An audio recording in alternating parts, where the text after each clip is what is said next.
함께 본 골로새서는 우리가 소위 바울의 네 권의 옥중서신이라고 부르는 것 중에 하나입니다. 골로새 교회에 보낸 것인데 골로새 교회는 아마도 바울의 신실한 동역자였던 에바브라가 개척한 교회였을 겁니다. 바울이 에베소에 있는 두란노 서원을 중심으로 말씀 사역을 할 때에 에베소에 여행을 왔던 이 에바브라가 바울을 통해 복음을 접했을 거예요. 그 후에 고향으로 돌아간 에바브라에 의해 복음이 전파되고 또 그로 인해 세워진 교회가 바로 골로새 교회입니다. 그래서 아마도 바울은 골로새 교회의 성도들을 단 한 번도 만난 적이 없을 거예요. 여러 해가 지나 에바브라가 로마에 구금되어 있던 바울을 방문했습니다. 그리고 골로새 교회의 현 상황을 전했어요. 내용은 이렇습니다. 초대교회의 뭇 성도들이 그러했듯이 골로새 교회 성도들도 자신의 신앙을 지키는 것이 녹록지 않았던 것 같습니다. 다양한 형태의 압박이 이들을 괴롭혔는데 특히 영지주의와 율법주의를 토대로 한 이 혼합주의 그리고 이를 기반으로 한 거짓 가르침들이 그들을 심히 괴롭게 했습니다. 그것은 그 당시 골로새 지역의 주류를 이루는 일종의 문화와 같은 것이었고 이것에 맞서 온전한 기독신앙을 고수하는 것은 여간 어려운 일이 아니었습니다.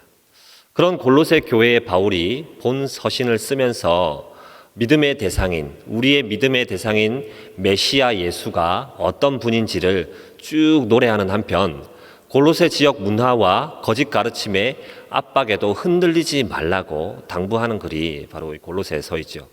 그리고 골로새 교회 성도들에게 이 모든 것을 압도할 수 있는 신령한 지혜와 총명이 더해지기를 원하고 하나님을 아는 것에 자라가기를 기도하는 것으로 시작하고 있습니다. 그리고는 오늘 함께 읽은 본문으로 이어지고 있습니다. 함께 해보겠습니다. 24절을 보니까 바울이 이런 표현을 사용하고 있어요. 나는 이제 너희를 위하여 받는 괴로움을 기뻐하고 그리스도의 남은 고난을 그의 몸된 교회를 위해 내 육체에 채운다. 바울은 현재 투옥 중인 자신의 상황을 일컬어 괴로움을 받고 있다라고 말하고 있습니다. 그리고 이 괴로움을 그리스도의 고난에 빗대어서 얘기하고 있죠.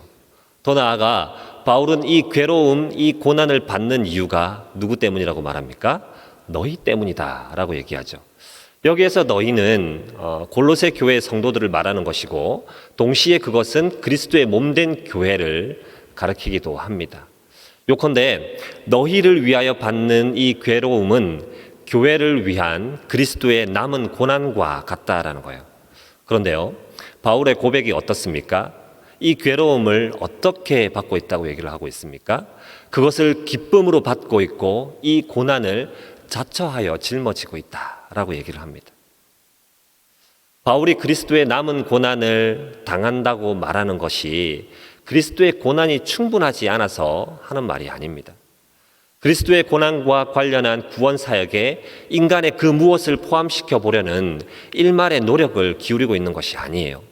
오히려 그리스도께서 자신을 참 하나님이라는 것을 선포하시고 구원자이심을 드러내심으로 인해서 고난을 당하시지 않았습니까? 그래서 십자가에 죽으시지 않으셨습니까? 그와 같은 것처럼 자신도 그 예수님을 증거하고 전하고 있음을 말하고 있는 거죠. 그로 인해 이미 주님께서 예고하신 그 고난을 당하는 것이니 기쁨으로 내가 이 괴로움을 받고 있다라고 얘기하고 있습니다. 바울은 이와 같은 고난이라는 단어를 곳곳에서 사용했어요. 특별히 고린도후서 11장 23절에서 29절을 보면 이 고난이라는 단어를 압박 또는 괴로움 동으로 사용하곤 했는데요. 이것 또한 신자가 예수를 바로 믿고 증거하는 삶을 산다면 피할 수 없다는 것을 의미하는 것입니다. 그래요. 우리는 이것에서 중요한 한 원리를 발견할 수 있습니다. 예수를 진실되게 믿고 또 증거하는 것을 세상이 원치 않는다는 사실이죠. 오늘 바울이 당한 것과 같은 고초를 겪기도 하고 때때로 이 믿음 때문에 불이익을 당하기도 합니다. 세상이 부도덕하거나 많은 권세를 가지면 더욱 그러해요. 서두에서 골로새 교회 성도들이 직면한 대표적인 압박을 말씀드렸잖아요. 팽배한 혼합주의, 이것은 틀림없이 그들을 괴롭게 했을 겁니다. 자신들이 속한 사회에 자리 잡은 이 주류 문화의 압박 속에서 세상과 씨름하는 것은 매우 힘겨운 일이죠. 그래서 지상의 교회는 나날이 고난일 수밖에 없는 거예요. 그러나 성도 여러분, 이것이 그리스도의 증인이라면 마주할 수밖에 없는 일임을 잊지 말아야 하겠습니다. 아마도 바울의 현 상황과 그가 이 서신을 통해서 얹어주고 있는 말들은 골로새 교회 성도들에게 큰 위로와 도전이 되었을 거예요. 우리도 이 신앙을 지키고 전파한 까닭에 투옥되어 있는 바울을 바라보기를 바랍니다. 이 괴로움을 기뻐하고 고난을 자처하는 그를 본받을 수 있기를 말씀으로 축원합니다. 그런데 바울의 이 고백 조금 더 내려가 보면 어디에 방점이 찍혀 있습니까? 이 모든 것은 바로 그리스도의 몸된 교회를 위한 것이라고 말하고 있어요. 그가 당하는 고난, 그가 기쁨으로 받아 누리는 이 괴로움이 그리스도의 몸된 교회를 위한 것이다, 너희를 위한 것이다 라고 말하고 있습니다. 그런 맥락에서 우리는 조금 더 높은 차원의 고난을 생각해 봐야겠지요. 예수께서 만나주셨던 많은 약자들의 삶은 고난의 눈물로 얼룩져 있었습니다. 십수년을 병으로 고생했고 사회에서 격리되고 찢어지는 가난은 또 어떻습니까? 그런데 예수님이 그들을 만났어요. 지옥 같은 그들의 삶에서 건짐을 받았습니다. 그들 스스로가 고난이라 여겼던 일에서 노임을 받았어요. 그런 다음에는요. 그 다음에는 어떻게 되었죠? 그저 잘 살았더라 라고 끝날까요? 우리는 요한복음 4장의 수가성 여인을 통해서 조금이나마 짐작해 볼 수 있습니다. 자신을 커뮤니티 밖으로 내어 몰았던 그 사회로 뛰어 들어가지 않았습니까? 바로 이 예수를, 자신이 만난 예수를 전파하는 일에 뛰어들지 않았습니까? 모르긴 해도 그 여인도 바울과 그리 다르지 않은 삶을 살아가게 되었을 거예요. 예수를 전하는 이유 때문에 고난의 연속인 사회에서 기쁨으로 그 괴로움을 감당하며 나아갔을 겁니다. 자신을 위한 고난이 그치고 그리스도의 남은 고난으로 자신의 삶을 채워갔을 거예요. 하나만 더 볼까요? 사도행전 5장 41절을 보면 이런 기록이 있습니다. 사도들은 그 이름을 위하여 능욕받는 일에 합당한 자로 여기심을 기뻐하면서 공회 앞을 떠났다라고 얘기를 해요. 이 얼마나 가슴 저미는 표현입니까? 예수의 이름을 위하여 능욕받는 일에 자신들이 합당한 자로 여김받았다는 것에 기뻐했죠. 초대교회 사도들이 기쁨으로 받았던 능력과 바울이 기쁨으로 감당하고 있는 괴로움이 어찌 다르겠습니까? 오직 그 이름을 위하여, 교회를 위하여 받는 고난이다라고 말하고 있죠. 바울은 그리스도를 위해, 그의 몸된 교회를 위해 괴로움과 고난을 기꺼이 감내했습니다. 그런 그가 교회를 위하여 어떤 일들을 해왔는지를 조금 더 살펴보기를 원합니다. 25절입니다. 내가 교회의 일꾼 된 것은 하나님이 너희를 위하여 내게 주신 직분을 따라 하나님의 말씀을 이루려 함이니라. 아멘. 바울은 자신을 일컬어서 교회의 일꾼이다라고 말하고 있습니다. 그리고 일꾼으로서 자신이 한 일은 하나님의 말씀을 이루려 한다라고 해요. 그런데 우리가 주목할 부분은 중간에 있는 표현입니다. 너희를 위하여 내게 주신 직분을 따라 이 일을 한다고 말해요. 너희를 위한 것, 이거 그의 몸된 교회를 위한 일이라는 것 우리 잘 알고 있잖아요. 그러니 이 직분은 교회를 위해 주어진 것임을 알 수 있어요. 그리고 우리 성경은 이를 직분이라고 번역했지만 표준 세번역이나 공동번역 등에서는 이것을 사명이라고 표현하고 있습니다. 이렇게 정리할 수 있겠죠. 직분은요, 교회의 일꾼들에게 주신 것이고 이것은 교회를 위한 사명인 거예요. 바울이 자신의 직분을 감당하면서 그 직분을 따라 한 일이 무엇입니까? 하나님의 말씀을 이루는 것이었죠. 이것은 말씀을 충만하게 전파하는 것인데요. 핵심은 말씀의 요체인 그리스도가 온전히 전파되는 것을 말씀하고 있는 거예요. 말씀을 이룬다는 그의 사역이 말씀을 충만하게 전파함으로 그리스도가 나타나고 그분이 증거되는 것을 말하는 것이죠. 여기에서 우리는 짤막하나마 직분에 대한 이해를 좀 보태볼 수 있습니다. 하나님의 말씀을 이루려 한 바울의 직분, 바울의 사명은 그의 은사와 또 그의 부르심을 따라 그에게 주어진 그의 사명입니다. 모든 이들이 바울과 같은 일을 하는 것도 아니고 할 수도 없어요. 모두가 사도가 아니고 모두가 선지자가 아니듯이 저마다의 맡은 본분과 직분을 따라 각자의 일이 있는 것입니다. 그리고 이 모든 직분은 철저하게 오직 교회를 위한 일이어야 합니다. 이것이 본문을 통해 발견할 수 있는 중요한 가치인 거예요. 그런데 어떤 이들에게는 직분이 조금 다른 의미로 와닿는다고 하지요. 그저 감당하기 힘든 무거운 짐으로만 느껴져서 멀리 하는 이들이 있습니다. 또 어떤 이들은 이런 분들이 있어요. 왜 직분이 교회가 아닌 나를 위한 것이 되고 있을까요? 왜 직분을 자신이 속한 사회에서 자신의 가치를 드러내는 척도로 삼으려고 할까요? 왜 직분이 감투가 되고 있으며 세상에서의 개인의 윤리성을 변호하는 도구로나 사용될까요? 더욱이 왜 직분을 얻으면 사람의 태도까지 바뀌는 걸까요? 일은 하기 싫은데 어쩔 수 없이 맡아 있는 이유가 뭘까요? 여러분, 그리스도의 남은 고난을 자신의 삶에 담아내는 삶이 없어서 그런 거예요. 그 고난으로 인한 더 큰 기쁨을 맛본 적이 없기 때문에 그런 겁니다. 하나님이 주신 직분을 그 본질대로 받아 섬겼다면 필연적으로 고난이 따를 수밖에 없거든요. 주의 몸된 교회를 위한 일꾼으로서의 직분을 받고 그것을 감당하였다면 세상이 혼란하고 세상이 손가락질 할 수밖에 없는 자리임에도 불구하고 그저 세상이 칭찬하는 세상 기준의 직분이 되어가고 있는 것이죠. 그러므로 직분을 맡아 감당하며 그 직분에 더해진 고난을 행사할 때에는 그것이 그리스도의 몸된 교회를 위한 것인가를 반드시 살펴야 합니다. 왜죠? 우리는 성령의 도움이 없이는 범사의 선을 도모할 수 없는 연약한 인생이기 때문입니다. 그래서 매사 죄된 욕심을 따르지 않도록 자신의 직분을 수행하는 이것으로 은혜를 죄로 갚지 않도록 애써야 하는 것이지요. 이제 26절부터 28절에 들어와서 바울이 구체적인 자신의 사역의 내용을 기록하고 있어요.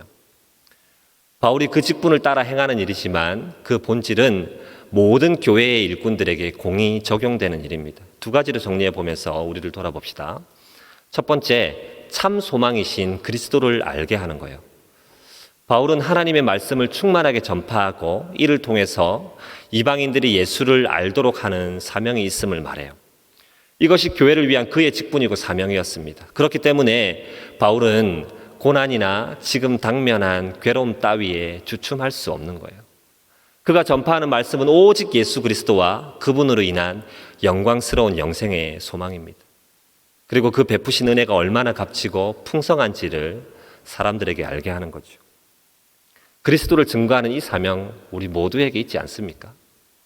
둘째로 보아야 할 것은 각 사람의 신앙을 성숙하게 하는 것이라는 거죠. 여러분, 경험이나 지식 등 또 기존의 수준을 크게 뛰어넘는 경험을 해보셨지요. 우리는 이런 것을 식물에 빗대어서 생장점이 터졌다, 이런 표현을 사용하곤 합니다. 우리의 신앙에도 생장점이 있습니다. 반드시 이러한 과정들을 지남으로써 우리 신앙은 다져지는 거예요. 바울의 사역은 그의 말씀 사역으로 각 사람을 바르게 가르치고 그리스도 안에서 완전한 자로 세워가는 데 있었습니다. 신자로 하여금 성숙해져 가도록 하는 거예요. 물론 그 신자에는 자신도 포함되어 있겠죠.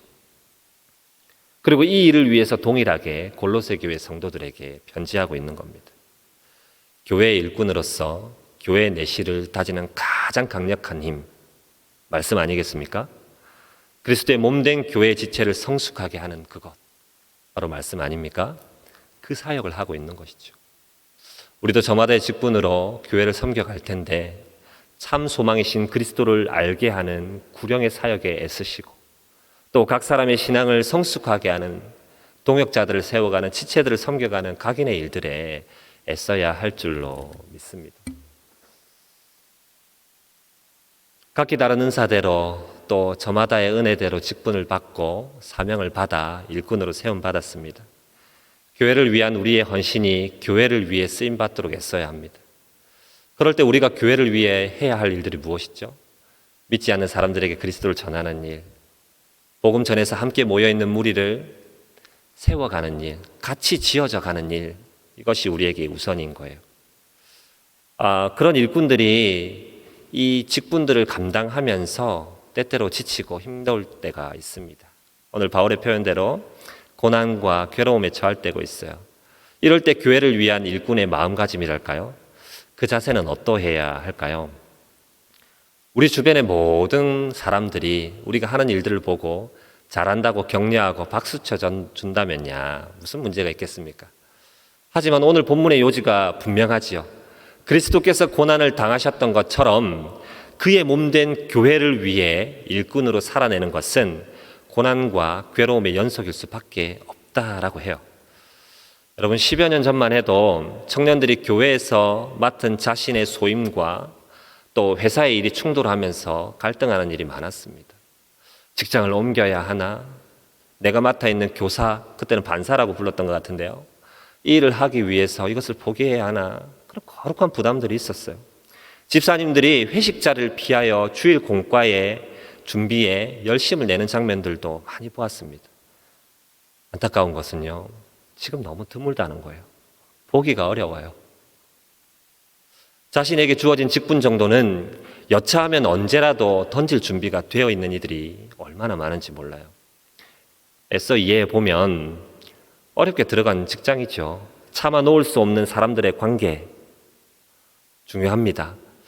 조금이라도 뒤틀려 버리면 큰일 날 것 같은 인생 스케줄, 이런 것들이 교회 일꾼으로서 이 일을 감당하기 어렵게 만들고 있어요. 네, 이해해 보려고 애를 많이 씁니다. 그런 이들에게 본문은 어떤 답을 주고 있습니까?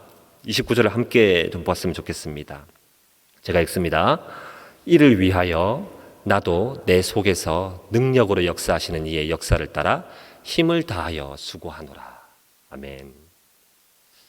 첫 번째로 자신의 힘을 다한 수고가 있어야 한다는 것을 말하고 있어요. 진력해서 교회를 위한 자신의 직분을 감당하려고 애써야 한다는 거예요. 고난이 예상되고 괴로움이 불보듯 뻔합니다. 때때로 이러한 고난은 사회적인 것일 수도 있고 자기 개인의 문제일 수도 있어요. 그러나 그 무엇이 되었든 맡은 일에 진력하고 힘을 다하는 것은 직분자의 일꾼의 소임이라는 것, 사명이라는 것을 잊지 말아야 합니다. 두 번째로요, 성령의 권능과 역사심을 의지해야 한다라고 얘기해요. 본문이 뭐라고 말합니까? 자신의 힘을 다함 또한 내 속에서 능력으로 역사하시는 이의 역사를 따라 한다라고 말합니다.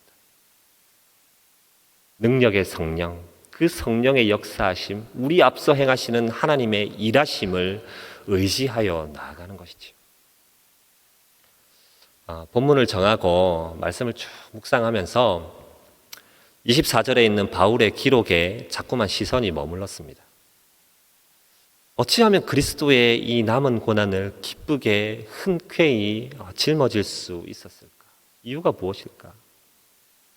이것이 그의 일꾼으로서의 직분을 감당케 했잖아요. 그런 중에 이런 것이 떠올랐습니다. 바로 공감고통이라는 것인데요. 들어보신 분 있는지 모르겠어요. 거울고통이라고도 부르더라고요. 우리의 대뇌는 무언가를 보거나 듣거나 만지거나 하면 마치 자기가 그 행동을 하는 것처럼 시뮬레이트하는 거울신경이라는 것이 활성화된다고 합니다. 이 신경에 속한 세포들은 건물 기둥 사이로 사람이 지나가면 기둥에 가려져 사람이 보이지 않더라도 이내 반대편, 기둥 반대편에서 저 사람이 나올 것이라고 추론할 수 있죠. 이런 걸 해보면 어떻습니까? 1, 2, 4, 5, 7, 8 하면 그 다음에 박수를 치게 되는 어떠한 이런 고급의 추리 과정들을 얘기하곤 합니다. 자, 그런데 이 공감고통이라는 것은 누군가의 고통에도 이와 같은 것이 똑같이 적용이 되어서 팔이 부러지거나 크게 상처가 나고 상하는 광경을 목격하면 그 고통을 추리하고 자신의 고통으로 받게 되는 거예요. 저는 워낙에 별난 이 유년기를 보내다 보니까 팔이 부러지고 다리가 금이 가고 턱과 이마가 깨지고 불에 데이고 베이고 하는 그런 사고들을 참 많이 겪었습니다. 별 대수롭지 않게 생각하고 있고 사실 지금도 이런 것에 대한 두려움은 거의 없어요. 그런데 한 석 달 정도 전에 저희 이제 아들아이가 이제 성장하는 과정에서 다리에 변형이 와서 그 다리뼈를 절골해서 다시 재접합하는 교정 수술을 받았습니다. 그런데요, 마치 제 다리뼈를 잘라 붙이는 것 같고 그 고통이 고스란히 제게 오는 것만 같은 거예요. 공감 고통이죠. 그래요. 공감 고통의 핵심은 바로 여기에 있습니다. 뭘까요? 바로 상대방이 내게 무슨 의미가 있는가. 그가 나와 무슨 관계가 있는가이죠. 우리가 예수 그리스도로 말미암은 구원, 하나님이 내게 무엇을 주었는가에 집중하게 되면 주께서 우리에게 맡기신 일들은 과도한 책임이고 무거운 책무가 될 수밖에 없어요. 그런데 하나님이 나와 무슨 관계가 있는가, 예수 그리스도가 내게 무슨 의미인가에 집중하게 되면 우리의 사역의 자리는 달라지는 거예요. 직분을 감당하는 일꾼들의 태도가 달라지게 되는 것이죠. 얼마나 더 전심으로 적극적으로 그 일들을 감당하게 되겠습니까? 예수의 피값으로 구원을 얻었어요. 참 귀한 일이죠. 이것이 중하지 않다는 것이 아닙니다. 무엇을 받았는가에 집중하는 것도 매우 중요한 일이에요. 그런데 그것을 뛰어넘어서 주와 우리와의 회복되어진 관계에 더욱더 집중할 수 있는 우리가 되기를 바랍니다. 왜 그렇습니까? 하나님이 우리를 구원하신 까닭, 생명을 주신 이유는 깨어졌던 자녀와의 관계의 회복에 있기 때문입니다. 말씀을 맺겠습니다. 작년 이맘때였던 것 같습니다. 10여 년 전에 함께 어린이 부서를 섬기던 이 권사님으로부터 연락이 왔어요. 목사님, 올해로 제가 은퇴인데 교사를 그만둬야 하는 것이 너무 슬퍼요 라고 하시더라고요. 부장님도 아닙니다. 그냥 평교사로서 아이들과 호흡하는 거예요. 관절염으로 고통받고 있고 매 순간순간마다 기도가 없이는 일들을 감당하지 못했어요. 그런 노 권사님께 제가 이런 권면을 드렸어요. 권사님, 그것이 사명이시고 여력이 있으시다면 소천하시는 날까지 힘을 다해 감당하시기 바랍니다. 이 권사님은요, 올해도 변함없이 그 부서에서 아이들이 가장 사랑하는 선생님 중 한 분이에요. 사랑하는 성도 여러분, 연말이 되면 우리는 다소 부담스러운 부르심과 보내심 앞에 서게 됩니다. 저마다의 섬김과 헌신의 자리를 도전받아요. 새롭게 시작한 일 3월쯤 지나갈 때 너무 힘겨워서 그때부터 12월이 되기만을 기다린 분들도 있을지 모르겠어요. 이번 12월에는 내가 반드시 일을 그만두리라. 그럴 때에 우리 생명의 주인 되신 그리스도가 내게 무슨 의미인지를 되새겨보기를 바랍니다. 그리고 과연 그런 그리스도로 인한 고난과 괴로움을 기쁘게 받을 수 있는지를 돌아보시기 바랍니다.